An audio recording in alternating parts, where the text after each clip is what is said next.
little different than all the rest. Tips untuk kalian yang mau jadi anak skena. Celana lo udah baggy, baju lo juga udah paling vintage, obrolan lo soal kehidupan, tapi gak lengkap kalau lo cuma dengerin lagu dari Spotify. Makanya main deh nih ke Subo Family.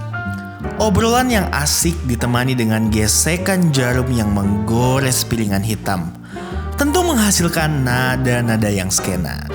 Ditambah dengan hidangan rumahan yang santai, tapi rasanya serius. Bikin obrolan makin berdaging dan tetap skena. Gak sampai di situ, kreasi minuman mocktailnya juga ngetrel abis. Perpaduan manis pahit dan aroma gimmicknya seperti hidup ini yang naik turun tapi tetap skena. Di sini gue juga belajar banyak cerita-cerita musik yang skena dari Mas Arya. Backgroundnya aku sebenarnya dulu sempat di agency, branding consultant. Habis itu pindah haluan jadi traveler. Dan aku explore Indonesia Timur, dulu masih pacaran ya sama istriku, itu punya menujutimur.com. Jadi kita sebuah blog mengeksplorasi Indonesia Timur dan kita menceritakan kembali hal-hal baik dari timur Indonesia.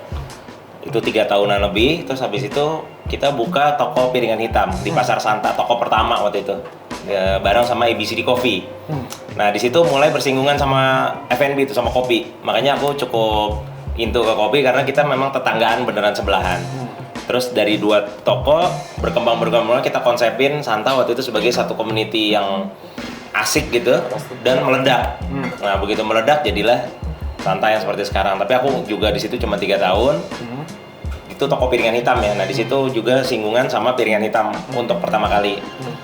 Dekat juga sama teman-teman musisi karena istriku juga dulu salah satu orang awal yang mencetus mengawali ada namanya Sahabat Lokananta, yaitu perusahaan recording, menyelamatkan perusahaan recording tertua di Indonesia dari ambang kehancurannya. Dan alhamdulillah ini soon beberapa minggu lagi dia akan dibuka kembali, ya kan. Nah itu musik tuh ketemu Bung Glenn, almarhum Bung Glenn. Kita punya namanya Musik Bagus Day, itu di Citos, event bulanan selama 3 tahun. Itu ada musik market, ada panggung dan segala macam. Jadi aku deket tuh sama musisi-musisi gitu. Nah piringan hitam, musik. Kalau makanan sendiri, aku dulu punya cooking club di rumah 2 minggu sekali, yang hobi masak, hobi makan, ngumpul. Terus sharing resep, sharing masakan, bahan-bahan dan lain-lain. Kopi, makanan, piringan hitam, musik. Akhirnya sama reference dari traveling itu, rasa dari perjalanan dan obrolan-obrolan yang selalu dirindukan dalam setiap perjalanan. Itu semuanya esensi itu ada di rumah ini. I see. Nah, dulu tuh kita nongkrong di atas. Aku bikin tempat nongkrong itu di atas sama di rooftop. Pas hujan, bubar kan, kalau hujan bubar. Nah, waktu musim hujan, mulai muter gimana ya musim hujan tetap bisa nongkrong. Asik. Gitu, akhirnya mulai kepikiran Subo ini tadinya tempat parkir mobil. Ini sebetulnya kita bikin tempat kayak main cave gitu, tempat nongkrong, asik, aman dari hujan, bisa tetap ngejamu tamu. Aku bikin minuman, terus dengar-dengar piringan hitam gitu.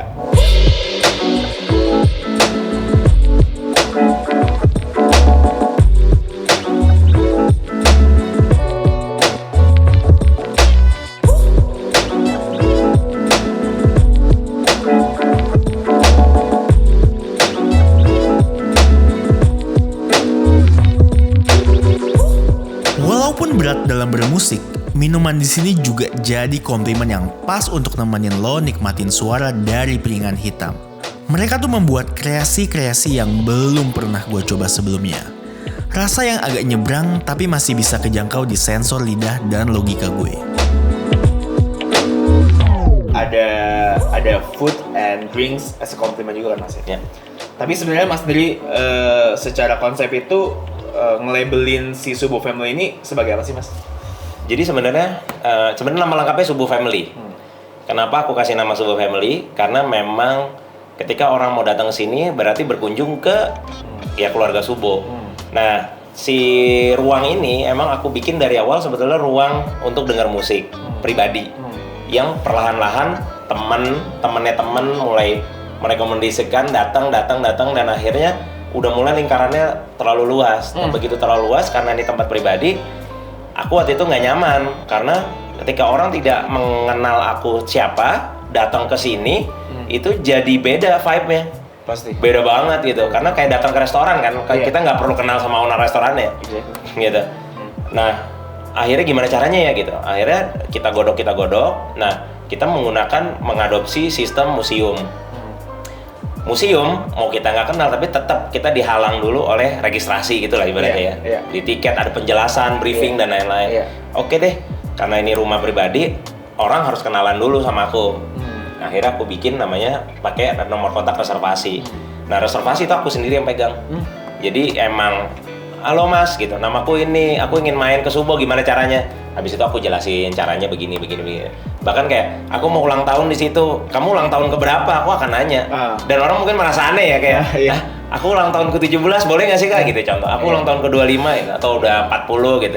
Supaya aku tahu sebenarnya yang aku akan ketemu nih siapa dia gitu. Dan aku ceritain dan aku melabelkan to simplify semua cerita tadi. Aku sama istri itu kerjaan hobi termasuk dari profesi adalah kita memutarkan piringan hitam as a DJ ya. Tapi DJ di sini adalah vinyl selector kita nyebutnya. Dan musik-musik Indonesia tadi dari masa ke masa. Itu aku punya akun IG-nya. Jadi otomatis sesimpel aku lempar IG-nya. Halo, kamu main ke rumah 2 Sujoli Saeta. Begitu dia klik, oh pasangan suami istri memutarkan piringan hitam. Itu dulu deh. Starting point-nya itu dulu deh. Gitu. Nah, waktu pas datang ke sini ternyata ada makanan, ada minuman. Itu karena aku dari dulu memang tipe yang kalau ada tamu datang aku harus suguhin makanan minuman.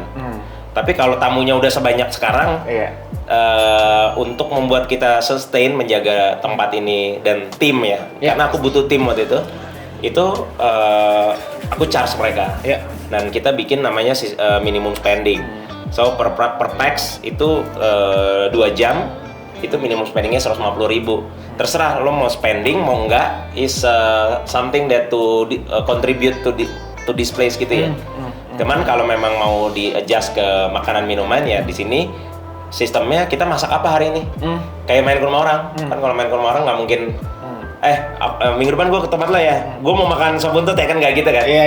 Pasti kayak Jack, gue minggu depan ke tempat lo ya main ya, oke. Tapi kayaknya gue makan siang di tempat lo, gitu kan. Tapi gue nggak akan request makanannya apa sih. Pasti tergantung hari itu tuan rumah masak apa. Betul. Nah jadi aku di sini setiap hari masak dan kita berganti terus. Jadi nggak bisa ditanyain menunya apa, nggak ada. Jadi adanya pas datang hari ini lagi masak apa subuh gitu. And then ada ini.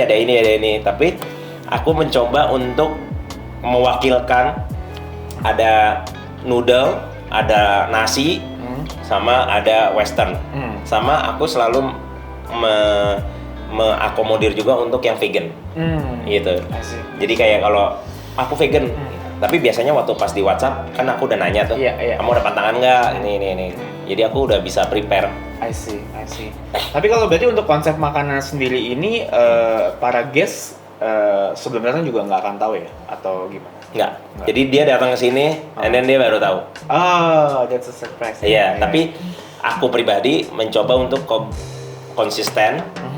Ada nasi, ada mie, ada western. Karena kan ada orang yang, aduh aku nggak makan nasi nih. Oh, ya udah, ada yang kayak salad sama apa gitu ya. Ada option lah pokoknya. Ada opsi kayak gitu.